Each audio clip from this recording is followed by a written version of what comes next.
Essa é a edição 31 do nosso programa. É isso mesmo, estamos há 30 semanas no ar. É mais do que um semestre. E a cada semestre em uma universidade fecha um ciclo. Por isso a edição de hoje é especial. Nós vamos mostrar as melhores reportagens feitas por alunos nestas últimas 30 edições. E a gente começa com uma matéria que faz um alerta sobre o uso do plástico nos dias de hoje. Dá só uma olhada.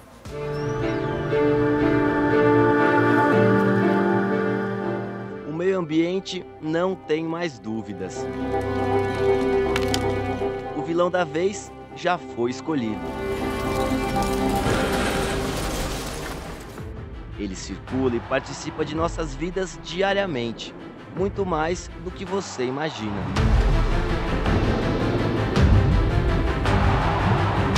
Está presente na hora das refeições, nos supermercados, nas cozinhas, nas festas de aniversário e até mesmo no oceano.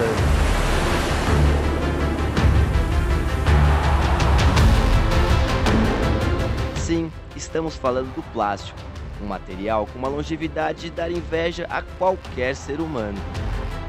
O plástico em geral demora mais de 100 anos para ser decomposto. Então tem plástico aí que foi produzido lá nas primeiras feitios ali do plástico, estão aí, no meio ambiente ainda. A gente fez dele vilão a partir do momento que a gente não tem esse cuidado também do quanto eu vou usar, da onde eu vou colocar, qual é o destino final. Nós somos responsáveis pelo destino final de todos os produtos que a gente consome.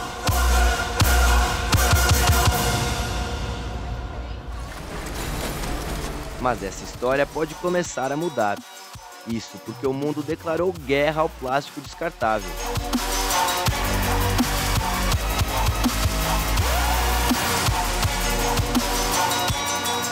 Recentemente, o Senado aprovou a proibição do plástico descartável no Brasil. O projeto prevê a retirada gradativa do material, na composição de pratos, copos, bandejas e talheres descartáveis, em um prazo de até 10 anos. Isso porque, somente neste ano, cada pessoa no planeta irá usar e descartar cerca de 136 quilos de plástico descartável, o que equivale a aproximadamente 75 mil copinhos plásticos. Assustador, né?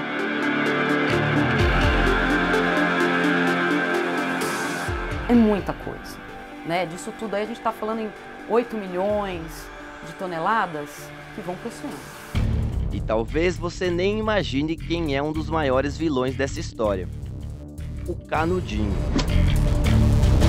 Em 2017, o canudinho foi o 7º item mais coletado nos oceanos em todo o mundo. Só nos Estados Unidos são utilizados mais de 500 milhões de canudos por dia. Isso daria para encher mais de 46 mil ônibus escolares, ou até mesmo dar 2,5 voltas no planeta Terra. E o pior, esse produto que vai levar tanto tempo para se decompor tem uma vida útil muito curta. Você já parou para pensar nisso? Pois é, eu também não havia pensado, mas decidi entrar na brincadeira e descobrir quanto tempo eu demoro para utilizar o tal do objeto de 100 anos de vida. Produção, tá na hora do suco de morango. Primeiro gole, segundo gole, terceiro... Foram quase 4 minutinhos e o suco estava uma delícia. Mas quer saber quem vai pagar essa conta durante os próximos 100 anos? O meio ambiente.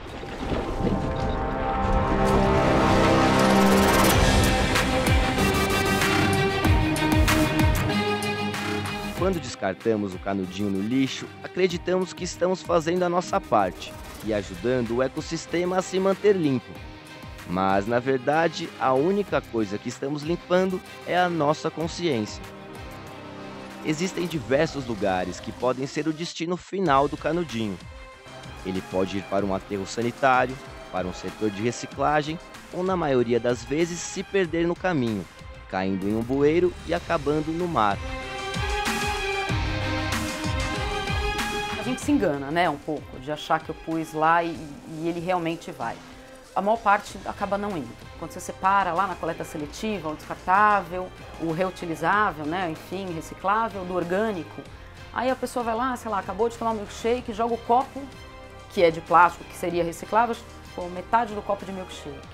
Ele acaba estragando o resto do material. Esse canudinho lá que você jogou super certo, alguém, né, acabou contaminando esse material, ele acabou indo para aterro sanitário. Mas se você está muito apegado ao canudinho, não precisa se preocupar. Você pode tomar o seu milkshake com um canudo que não seja de plástico. E olha, não faltam opções. Que é o de papel, ele não vai ser reutilizado, você vai usar uma vez, mas a decomposição pelo menos é um pouco mais rápida. Tem o canudo de bambu, que é muito interessante, porque ele vem de uma fonte renovável, né? O petróleo não é renovável. Tem canudo de metal, então tem opção, não falta, né? Eu acho que a gente começar a se disponibilizar, a tentar usar, experimentar. E foi assim, acreditando no poder da conscientização para mudar esse cenário, que os alunos do curso de Biologia, em conjunto com a professora Paola, criaram o projeto Chega de Descartáveis. A gente vai divulgando, né, dados, alternativas, enfim, e acho que vale muito a pena fazer. A gente agora colocou numa pesquisa, então a gente submeteu um projeto para isso, para a gente trabalhar dentro do campus com essa questão do canudo, e a gente está, né, na expectativa de que dê certo para a gente poder ampliar essa nossa comunicação.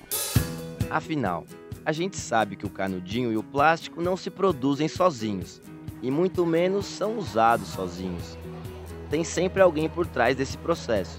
Vilania aí a gente tem que ver de quem é, não é do canudo, né? É de quem não parou para pensar. Mas acho que é sempre, a informação muda a brincadeira toda, né? Eu acho que a gente sabendo, tendo, eu tenho certeza absoluta que daqui para frente vocês vão pensar 30 vezes antes de usar um canudinho em algum lugar que vocês forem.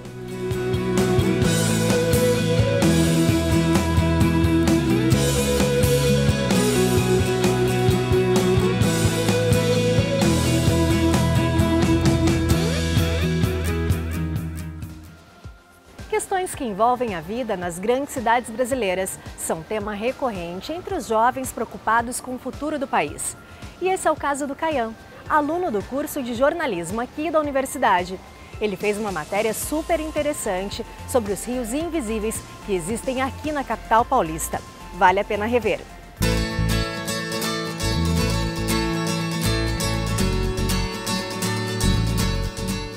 Conhecida como Terra da Garoa, cidade que não dorme, selva de pedra, São Paulo também merecia o título de Cidade dos Rios.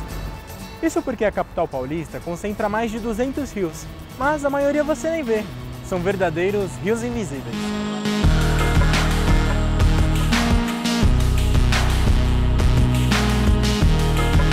A maioria das pessoas desconhece a riqueza de rios que existe em São Paulo e que mesmo os que estão soterrados, que estão enterrados sob ruas, sob construções, ainda estão lá. Ainda tem nascentes, como essa, né?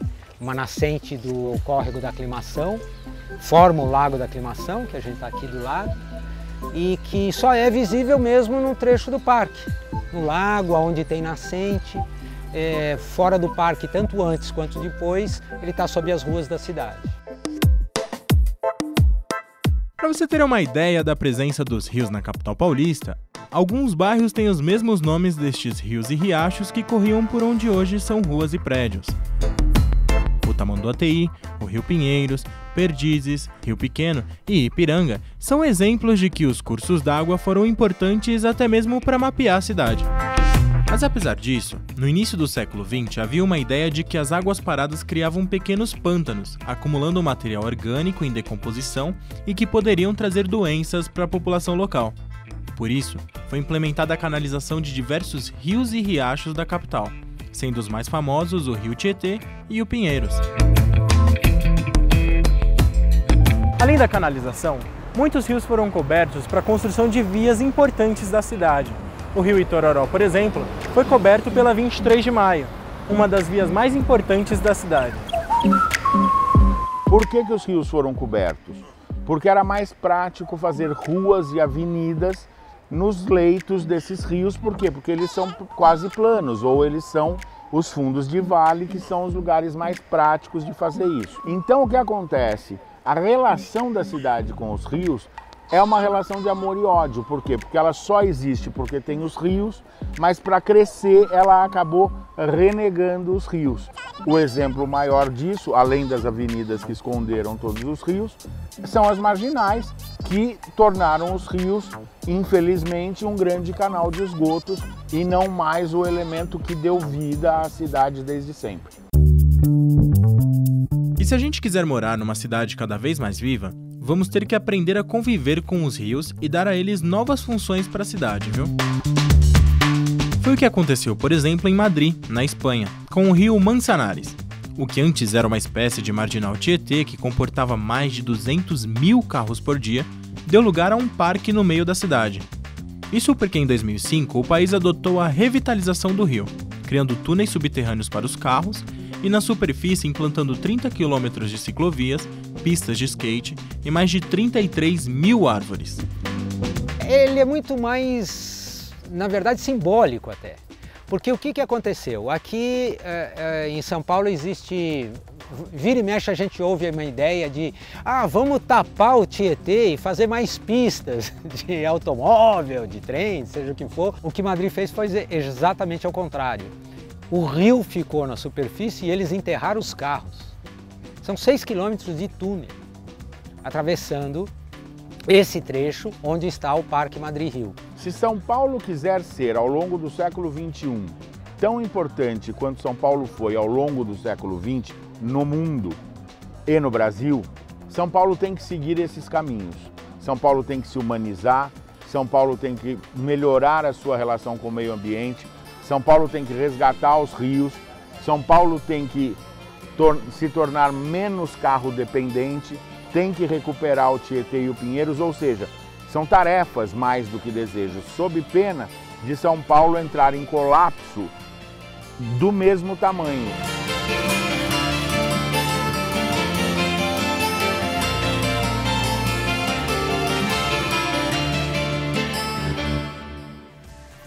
Em alguns programas, a gente também mostrou entrevistas de ex-alunos da universidade. É o quadro Pra Sempre Mackenzista, que tem revelado histórias de sucesso de quem já conquistou um diploma. E você agora vai rever uma dessas entrevistas.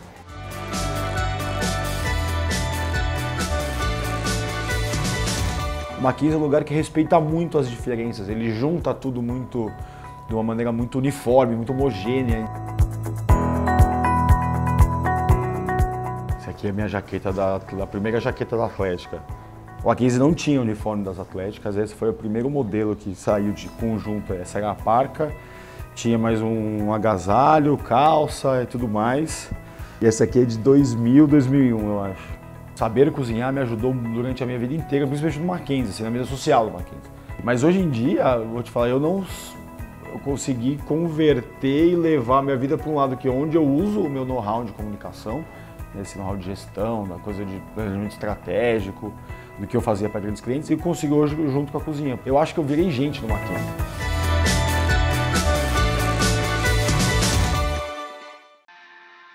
Todos nascem com caminhos a serem percorridos, inúmeros, infinitos. E os tombos são inevitáveis, fazem parte do aprendizado. Cabe a nós mostrar que não é preciso ser o melhor. Para crescer, o importante é ser hoje um pouco melhor do que ontem, sucessivamente, e seguir com estas verdades. Não há limites para o desenvolvimento humano. As barreiras são quebradas com conhecimento, esforço e determinação. E estaremos sempre ao seu lado, ensinando, cuidando e aprendendo. Mackenzie, desde 1870, presente no que é essencial. Ok, o nosso programa fica por aqui. Mas a nossa equipe de jornalistas já está preparando mais matérias que vão trazer informação e conhecimento para você. Até o próximo Mackenzie Movimento.